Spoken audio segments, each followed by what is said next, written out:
Bonjour, aujourd'hui on va parler couleurs. Alors, je me réfère au cercle chromatique pour vous expliquer que en peinture, on doit avoir les couleurs de base. Alors, nos couleurs de base seraient situées ici. On aura un jaune, on a un bleu et on a un rouge. OK? Le rouge ici, en fait, en peinture, c'est un rouge, mais lorsqu'on prend, par exemple, nos impressions de photocopieurs qui vont nous donner toutes les couleurs, sur les photocopieurs, les trois couleurs de base sont le bleu de céruléum, le jaune primaire au jaune citron et le magenta quinacridone. Alors, vous allez remarquer que si vous mélangez, par exemple, un jaune de cadmium, un rouge de cadmium, ça va vous donner de très beaux orangés, qui est la couleur secondaire. Et le bleu céruléum et le jaune de cadmium vont vous donner des verts. Si vous mélangez le bleu de céruléum avec le rouge de cadmium, vous allez un petit peu vous accrocher les pieds. Alors, à ce moment-là, ça peut donner une teinte intéressante, peut-être en y ajoutant une couleur terre, ou un blanc, ou un noir, ou je ne sais pas, ça dépend quelle couleur vous voulez avoir, là. Mais si vous mélangez si vous voulez avoir des violets, l'idéal, c'est vraiment le magenta, qui peut ressembler à celui-là, mais qui est un petit peu plus clair. Donc, c'est un rouge violacé, le magenta, rosé violacé. Alors, avec le bleu de céruléum, il va vous donner des beaux violets.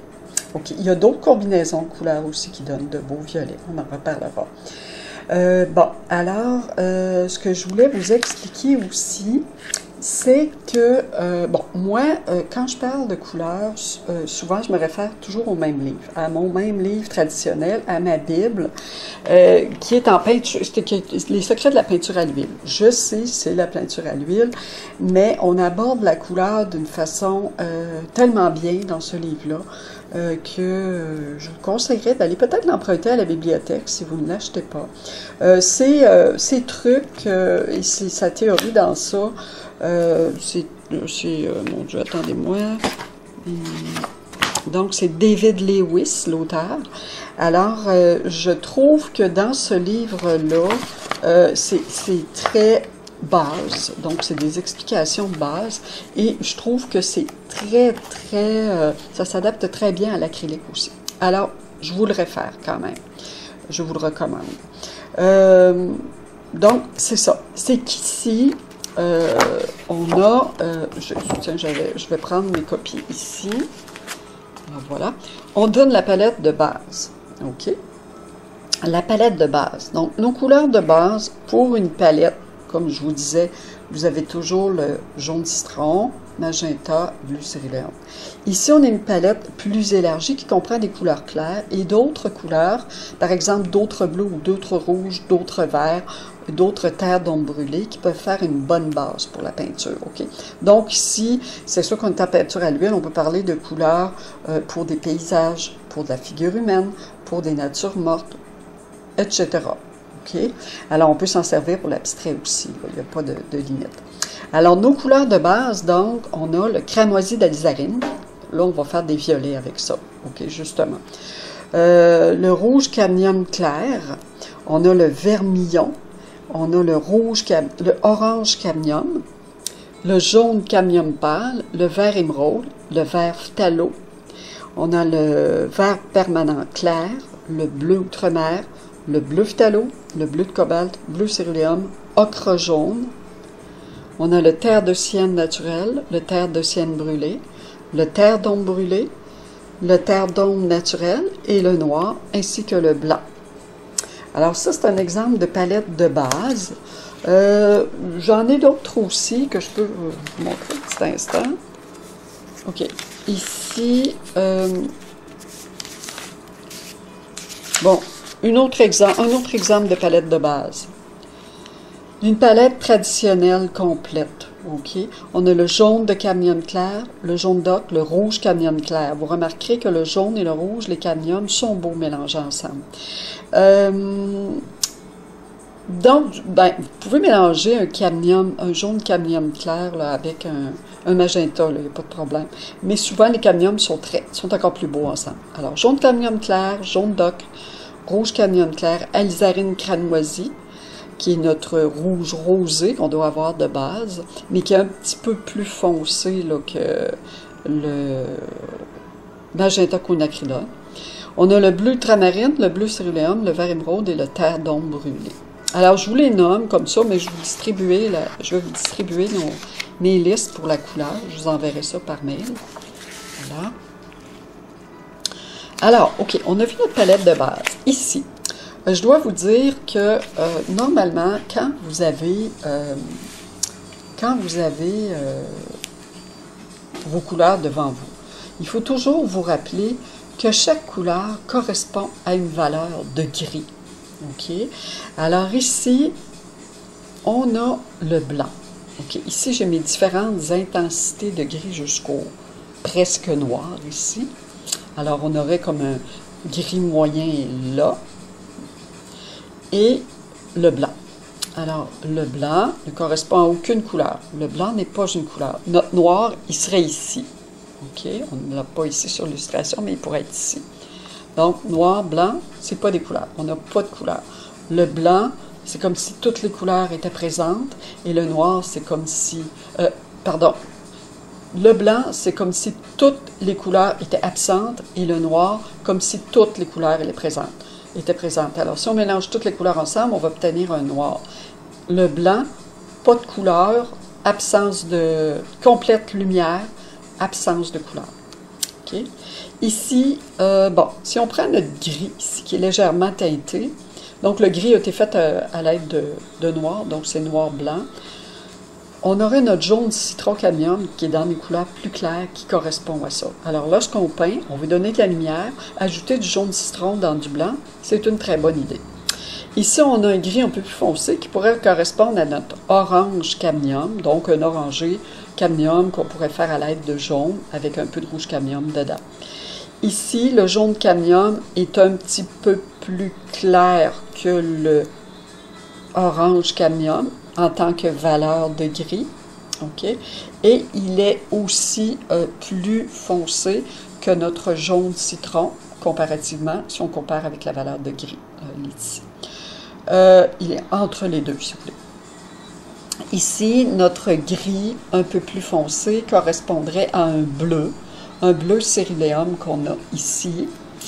Ici, on a notre rouge de cadmium qui est aussi une valeur de gris à peu près moyen qui correspond. Et on aurait notre vert permanent clair qui correspond à une valeur de gris aussi.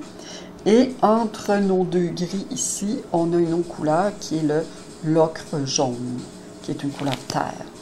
Ici, notre bleu cobalt, on aurait pu avoir un bleu outre-mer aussi, mais il est un petit peu plus foncé, il est juste à côté. On a notre bleu cobalt, qui est une valeur de gris très foncé, charcoal. Ici, on a notre vert émeraude, qui est un peu plus fond, qui correspond à une valeur de gris un petit peu plus foncé que notre charcoal ici. Puis on a notre terre de sienne naturelle aussi. Je doute que ce soit une couleur de sienne naturelle ici. Je trouve que ça ressemble plus à une couleur de sienne brûlée. En tout cas, j'ai un doute ici quant à l'écriture. J'ai l'impression qu'il y a peut-être une petite erreur parce que le jaune, le terre de sienne naturelle, est comme entre le ocre et le terre de sienne brûlée. En tout cas, ici, on a notre gris charcoal très foncé. Donc, on a un bleu outre-mer. On a le cramoisi d'alizarine, qui est un rouge très foncé. On a notre vert de vessie. On n'utilise pas beaucoup le vert de vessie. Hein. C'est souvent pour le vert de vessie, c'est souvent pour des paysages. Mais en abstrait, c'est sûr qu'on peut l'utiliser, dépendant de ce qu'on veut faire, qu'on veut donner comme arme une couleur. On a le terre d'ombre brûlée, qui sert à foncer les couleurs.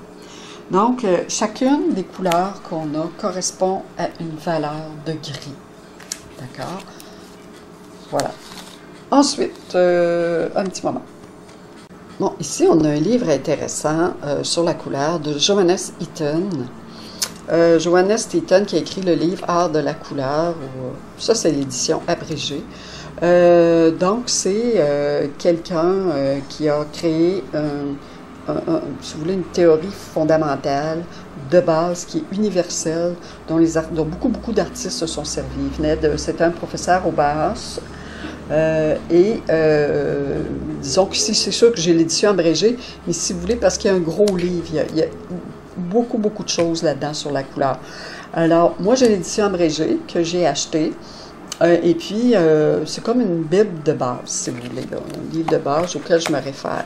Vous pouvez le lire d'un bout à l'autre, cependant, vous pouvez aussi juste aller voir ce qui vous intéresse. OK? Donc, moi, ce que je voulais vous montrer ici, c'est le cercle chromatique. Alors ici, je ne sais pas si vous voyez bien. OK, je vais placer le mieux que je peux, là. Voilà. Alors, on a, comme je vous expliquais, nos couleurs de base, qui est le jaune, le bleu de céruléum et notre rouge. Ici, notre rouge ressemble beaucoup à un rouge cadmium clair. Okay. Ça peut être une bonne couleur de base. Rouge cadmium clair, jaune citron ou jaune primaire, et puis le bleu céruléum. Normalement, ça va vous donner de belles couleurs. Parce que parfois, quand on mélange des couleurs ensemble, s'il y a une tendance verte, par exemple, dans une couleur ou une tendance bleue, ça peut massacrer un peu le mélange. Mais bon, ça, tout est discutable là-dedans. C'est du cas par cas. Alors, il faut juste peut-être acheter une palette de base qui est recommandée dans des livres de peinture de base. Moi, je vous ai recommandé une palette de couleurs où on a un jaune de cadmium, un rouge de cadmium, juste pour vous montrer un petit peu, pour avoir du changement dans nos orangés, dans nos mélanges de couleurs. Alors, normalement, ça devrait donner de bons résultats. OK. Alors ici, vous avez, n'est-ce pas, dans votre cercle chromatique, souvent, ce qu'on dit, les complémentaires vont servir à foncer une couleur ou à créer des ombres. Si, par exemple, vous peignez une nature morte ou un paysage ou un portrait, la complémentaire va toujours servir à faire les ombres. OK? Alors, c'est pour foncer la couleur, la complémentaire. Quand on parle de complémentaire, on a le jaune qui est en face du violet ici sur le cercle chromatique. C'est toujours la couleur qui est en face d'une couleur pure donnée. Alors, la couleur, pure ou non pure, là, mais c'est toujours la couleur qui est opposée. Alors, si on a un jaune, alors ça va être le violet qui va être la complémentaire du jaune. Donc, si on les mélange ensemble, ces deux couleurs-là, on va obtenir une couleur brunâtre, grisâtre, OK? Le bleu qui est face au orange ici, on dit orange, rouge cadmium clair à peu près, le rouge. Donc, à ce moment-là, rouge cadmium clair, en fait, c'est un orangé. Si on mélange ces deux couleurs-là qui sont opposées, à ce moment-là, on va obtenir aussi une couleur brunâtre.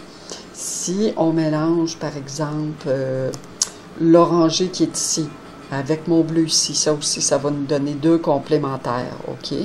Normalement, mon magenta, il serait peut-être un petit peu plus dans ce coin ici. Alors, mon magenta, si je le mélange avec un vert, ça va me donner la complémentaire, OK?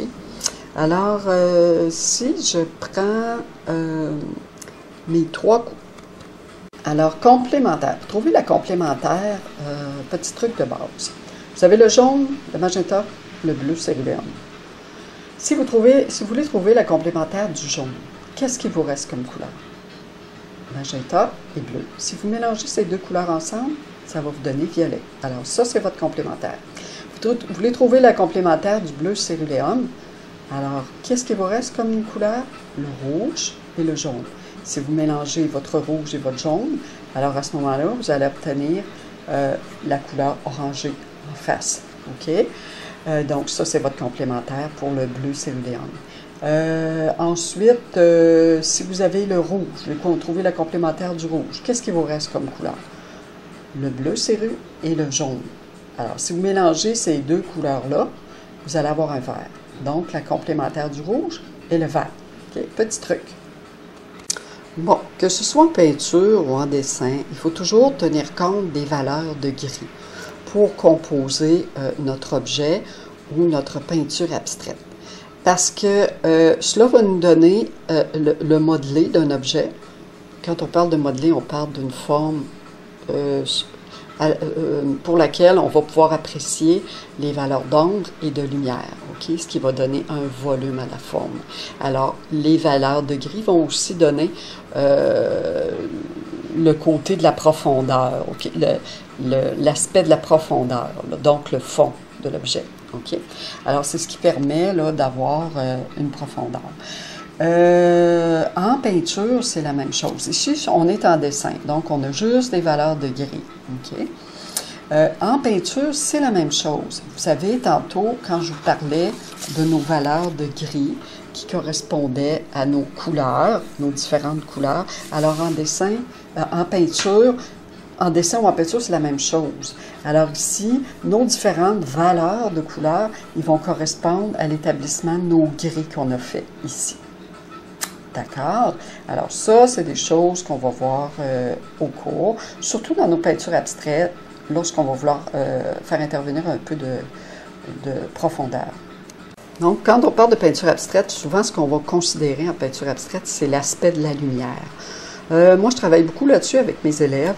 Souvent, les gens, quand on commence à faire de la peinture, je dis les gens, je dis on, c'est tout le monde en fait, là. Quand on commence à faire de la peinture, on ne pense pas à donner de la lumière. Surtout, je veux dire, surtout quelqu'un qui n'a pas fait beaucoup de dessins, ça va être plus difficile de considérer la lumière, la profondeur et les volumes des objets, des formes. Donc, ici, par exemple, on a l'image d'une peinture qui est en valeur qu'on appelle une clé haute. OK? Alors, elle est haute. Pourquoi? Elle est haute en lumière.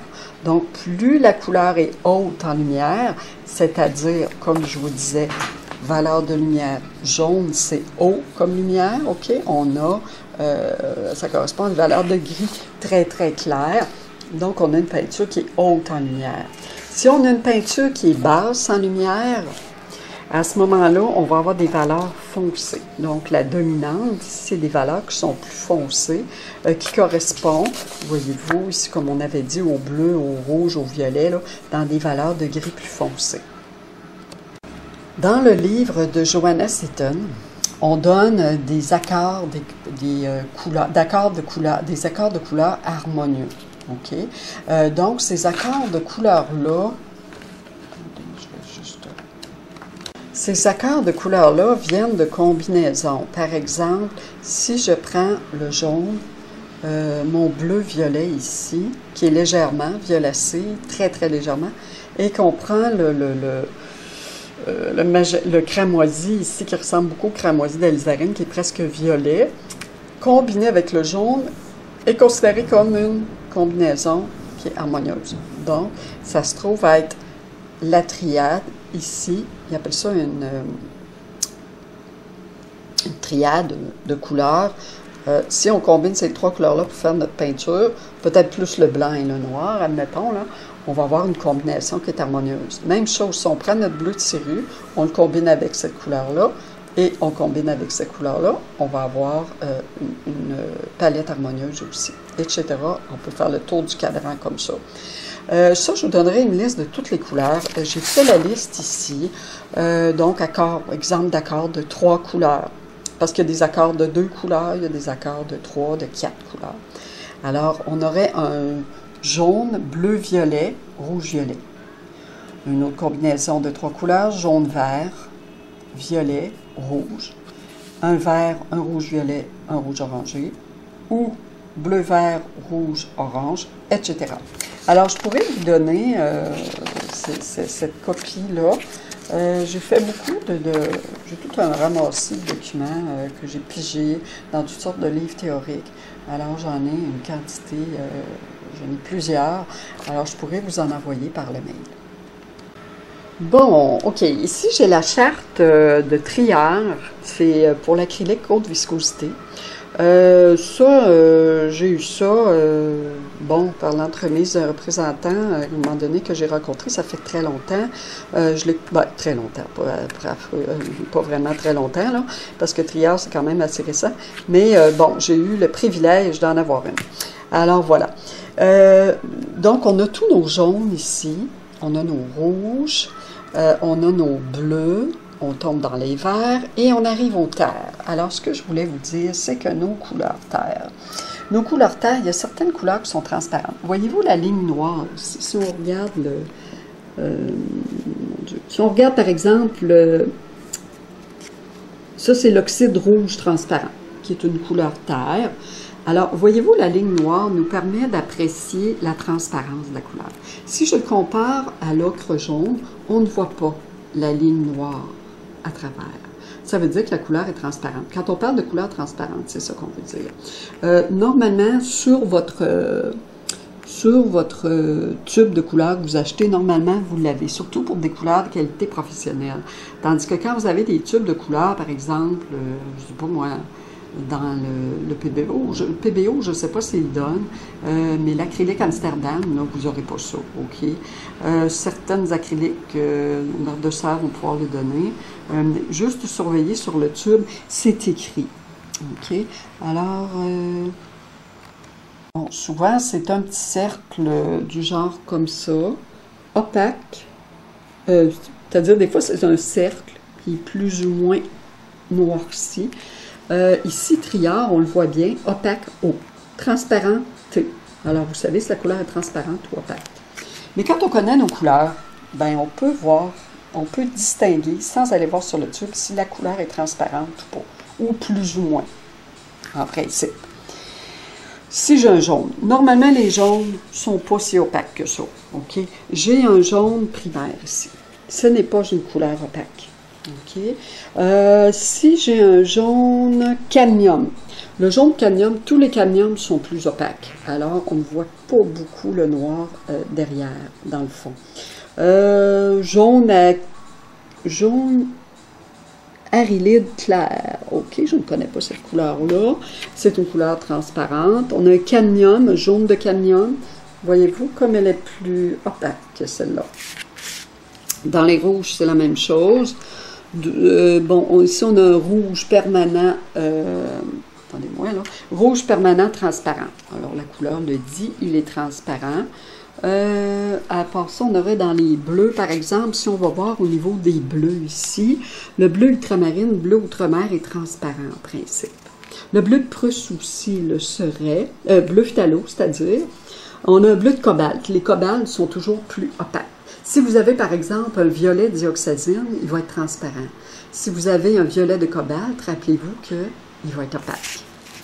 Par exemple, je sais pas son là, regardez, ultraviolet, violet dioxazine, violet outre-mer. Je n'ai pas le violet dioxazine là-dessus. Ah oui, il est ici.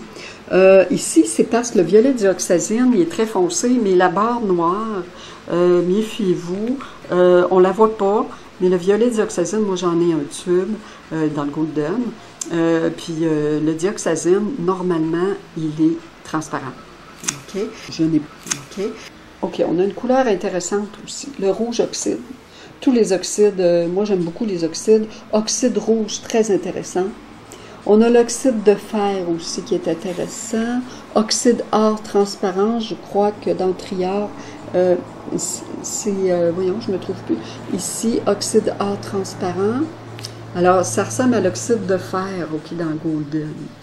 Alors voilà, mon Dieu, il y a tellement à dire sur les couleurs. On a aussi des couleurs métalliques. Je m'arrête ici parce que dans le fond, je voulais seulement vous parler de la base et on va se revoir au cours là, pour en discuter davantage. Je vais juste vous montrer la palette et faire quelques petits mélanges pour vous. Bon, maintenant, on arrive au mélange de nos couleurs de base, OK? Alors ici, j'ai mes couleurs de base, comme je vous parlais, si on se fie au photocopieur, qui est notre base pour faire toutes les couleurs, jaune citron, magenta quinacridone et bleu céruléum. Pas bleu outre-mer, bleu céruléum, ni cobalt, okay, qui peut ressembler peut-être le cobalt, là, mais c'est pas la même chose. Donc ça prend vraiment ces trois couleurs-là pour faire toutes les autres couleurs. Les turquoises, j'entends autres couleurs, les turquoises, les violets, les orangés, ok, les verts. Ici, j'ai un blanc, j'ai un noir au cas où j'en aurais besoin. pour peut-être, en tout cas, je vais vous expliquer un peu à quoi ils servent. On a aussi les terres qui peuvent être intéressantes, mais je vais commencer par ça, là. Alors, si, admettons, comme on parlait, notre cercle chromatique, je vais mettre devant moi, on avait le jaune, le violet. OK, deux couleurs complémentaires. On a notre bleu, puis on a notre rouge. OK? Alors, si, admettons, je mélange, admettons que je vais avoir une complémentaire pour foncer ma couleur.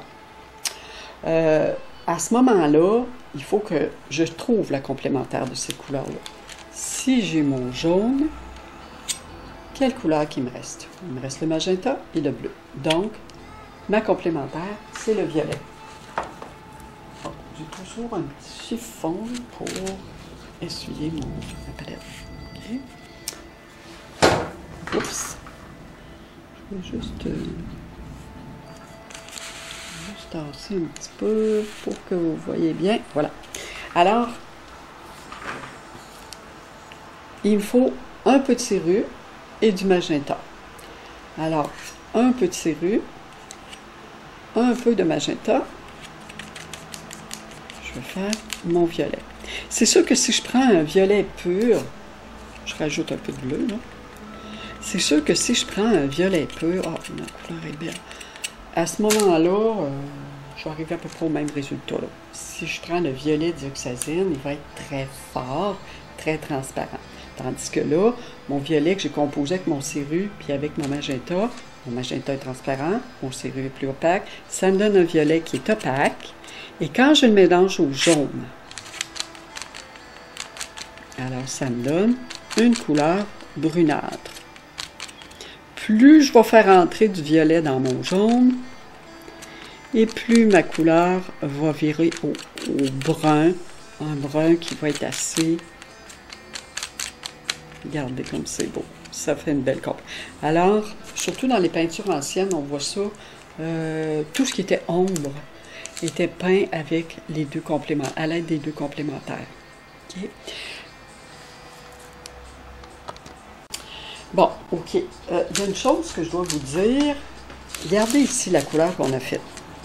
Là, je vous disais, pourquoi on prend deux complémentaires? C'était pour foncer une couleur. Admettons que j'ai mon bleu de cérule encore. OK? Comme je vous disais, les trois couleurs de base, jaune, magenta, bleu de cyan, vont servir à faire toutes les couleurs. Et c'est vrai. Regardez ce qu'on a fait. On a fait une couleur terre. Notre couleur terre est la complémentaire, puis en plus, elle va nous servir à foncer notre bleu, qui me donne un bleu plus acier. Ça donne vraiment de l'acier. Autre chose que je dois vous dire. La couleur terre, les couleurs terre existent toutes faites. OK? Alors, admettons, les couleurs terre, on a... ici, j'ai un terre de cygne, je crois que ça c'est un petit instant. OK, j'ai un terre de cygne naturel, puis j'ai un terre de cygne brûlé. Juste pour vous montrer un petit peu. Alors, on a fait un terre. On a notre terre de cygne naturelle ici. Et on a notre terre de cygne, terre de cygne brûlée et terre de cygne naturelle. OK? Alors, on a notre... Je vais vous le montrer de près. Alors, je vous montre ça de près. Tout à l'heure, je vous parlais de couleur terre. Hein? Alors, je vous disais que c'était pour foncer une couleur. J'ai foncé mon bleu ici, avec ma couleur terre claire au centre. Alors, si je me sers de mes trois couleurs de base, jaune, citron, magenta, bleu, céruléum, alors on voit qu'on peut faire composer toutes les couleurs, même les couleurs terre. Alors, le complémentaire va toujours rabattre la couleur dans une couleur. Elle va la foncer, elle va y enlever sa lumière. Donc, si j'ai un bleu acier, ici, ma couleur terre, ici, qui est composée avec le jaune, le violet, peut être comparable à aux couleurs qui sortent directement du tube que j'ai mis ici pour vous montrer. Notre terre de cygne naturelle, comme je vous disais, il ressemble au jaune, mais il est plus foncé. Puis ici, on a une terre de cygne brûlée, qui est une terre une terre vraiment rougeâtre et très chaude.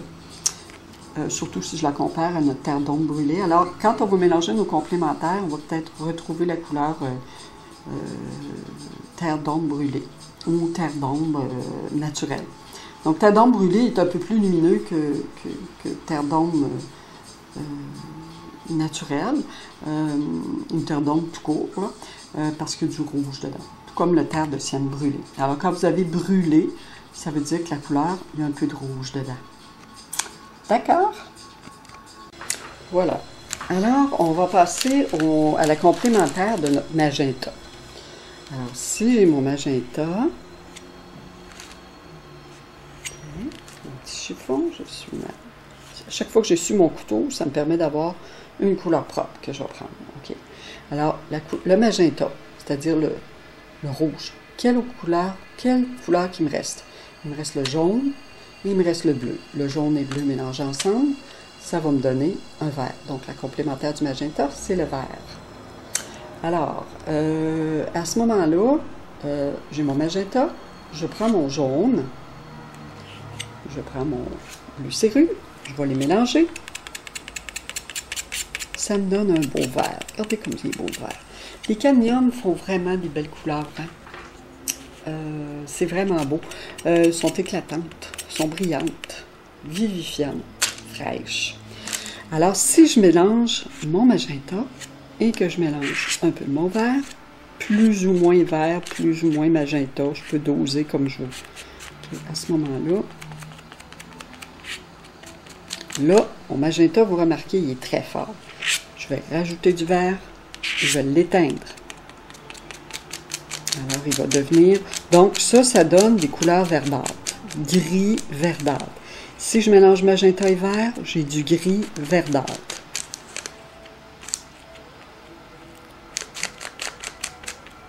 Je vais aller vers mon vert.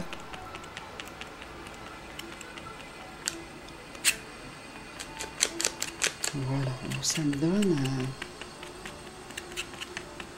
OK. Ça me donne un gris rougeâtre.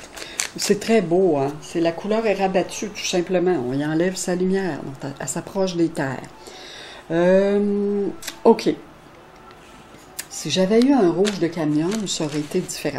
Je vais changer mes couleurs tantôt, je vous montrerai. Alors, mon autre complémentaire. Je vais aller chercher notre surface. Donc, on a fait le jaune, on a fait le magenta, on va faire le bleu. Donc, si je veux la complémentaire de mon bleu de céruléenne, quelle couleur il me reste? Il me reste le jaune, il me reste le magenta. Magenta ou rouge, OK? Parce que magenta, c'est un rouge. Rouge magenta, si vous voulez, pour vous mêler, là. Alors, mon jaune, mon magenta. Oups, j'ai un petit peu de vert après mon couteau. Automatiquement, ça va la rabattre. Mais là, ça ne paraîtra pas beaucoup. Je vais rajouter un peu de jaune encore. Voilà que ça me donne un bel orange. Les cadmiums, là, sont vraiment beaux. Surtout en peinture à l'huile, hein, on s'en sert beaucoup. C'est presque indispensable. OK. Alors, voilà. On a notre orange. Notre cadmium orange, qu'on pourrait appeler presque. On peut l'acheter prêt à l'emploi, en tube. Et quand on le fait, ben, on peut le doser comme on veut. Si je le mélange à mon bleu de serrure,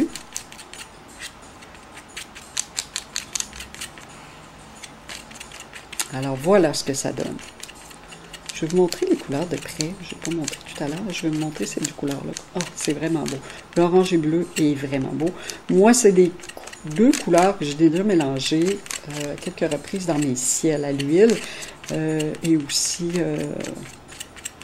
dans mes acryliques. Alors voilà, ça donne un brun qui est chaud, naturellement, parce qu'on a du rougeâtre là-dedans, qui est notre magenta.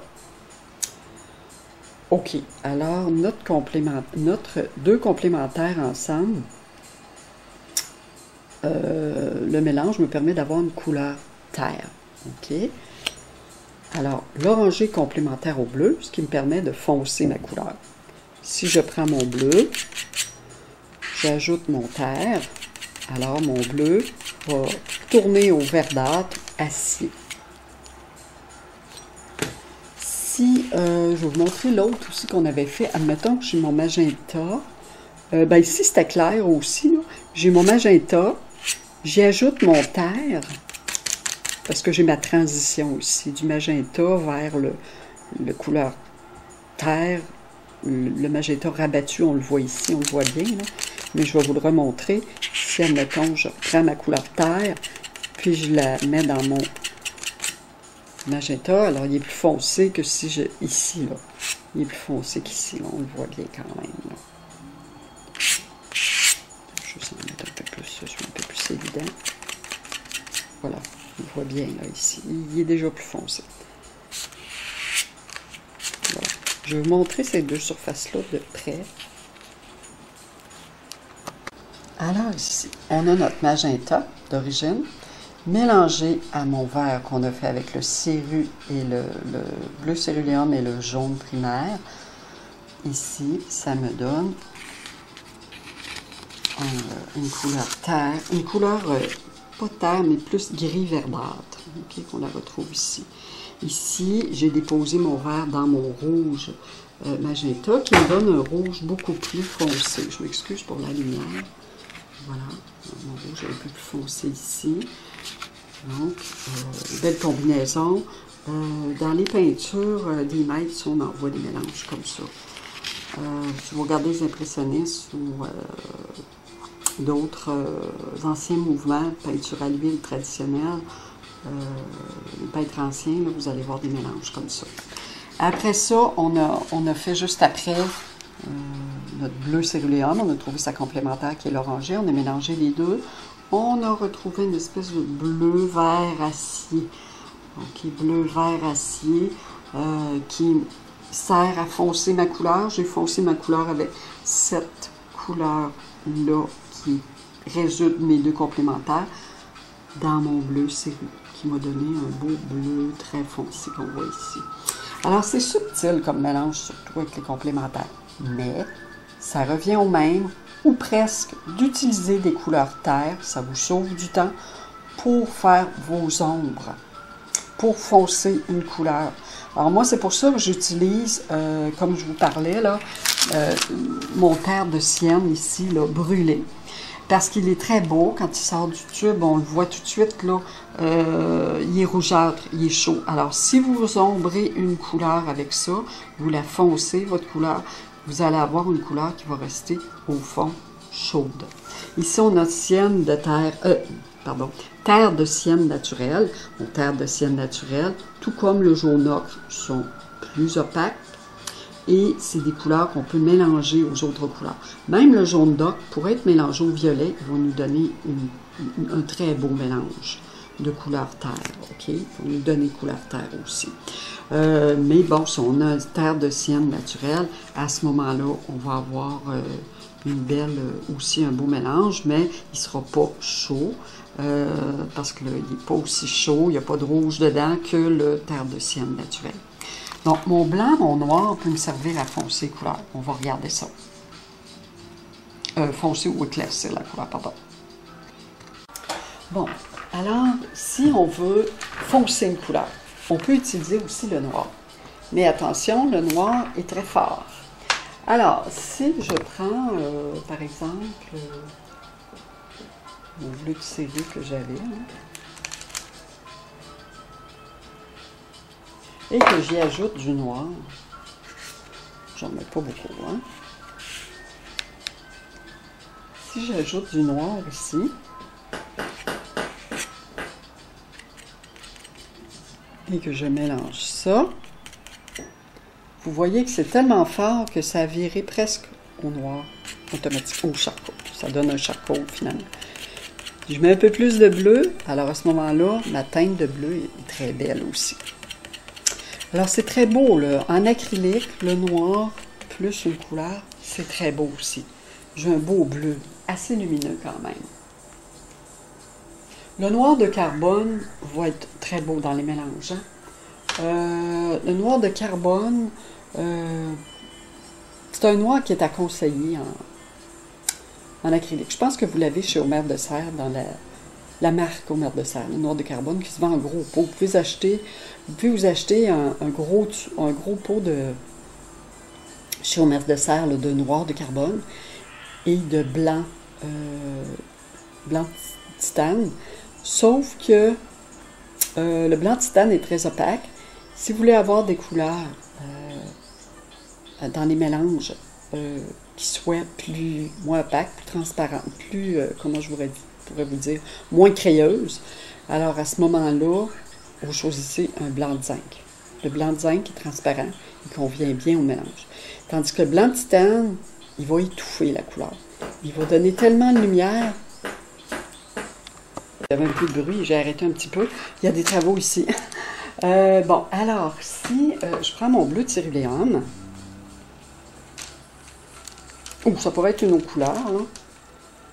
Si je prends mon bleu de cérul et que j'y ajoute du blanc,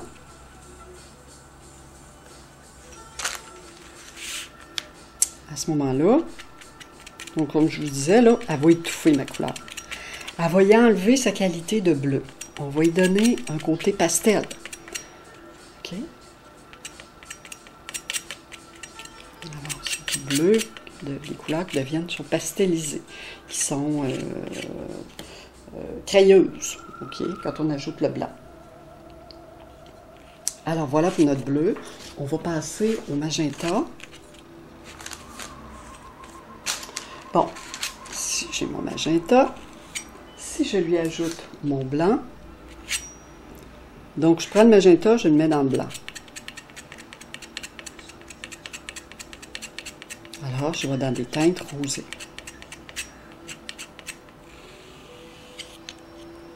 Le blanc et le magenta, c'est ce que ça donne. Si je prends mon magenta, je vais en rajouter un petit peu. Et j'ajoute le noir. Okay. À ce moment-là, je vais avoir un rouge qui est très très foncé. Si j'ajoute mon magenta ici, je vais en ajouter un peu parce que j'en manque. OK.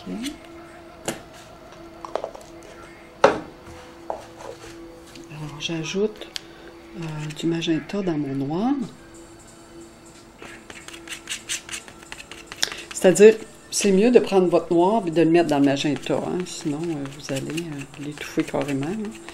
Hein. Parce que ce qui arrive, c'est le noir, ben, c'est-à-dire que, c'est pas ce que je voulais dire, c'est-à-dire que si vous mettez du noir dans votre magenta, en petite quantité, vous allez arriver à votre résultat qui peut être un rouge foncé.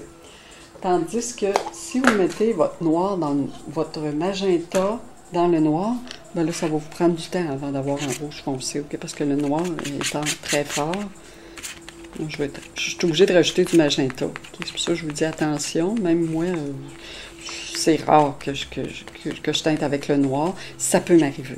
Regardez comme ça me donne un beau rouge, un beau rouge vin, rouge bourgogne. C'est très très beau.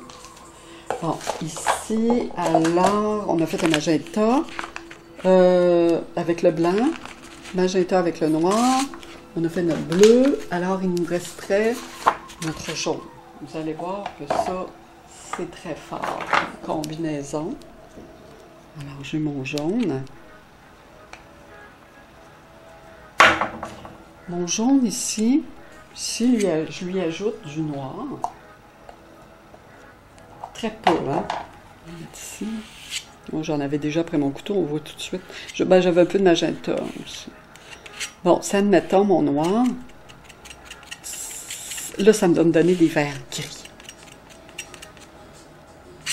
Si j'en ajoute un peu plus, ça va me donner un gris-vert. Alors voilà, le jaune, le noir, pour vous donner des gris-verts. Si je prends mon jaune, je mélange du blanc. Traînée de magenta qui me lâche pas. Voilà. Alors là, ça me donne un jaune plus clair encore plus citron. Tout chez jaune citron, je rajoute du blanc. Le jaune citron, sa qualité, c'est d'être quand même assez transparent. Si j'ajoute du blanc, je vais le rendre plus opaque. Alors, quand on ajoute du blanc à une couleur, que ce soit n'importe quelle couleur, la couleur va toujours être plus opaque.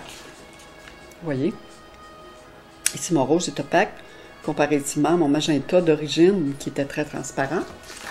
Ici, mon bleu est plus opaque, comparativement à mon céruléum, qui était plus transparent. Alors voilà, on a pacifié la couleur. Ok, alors voilà, ça va être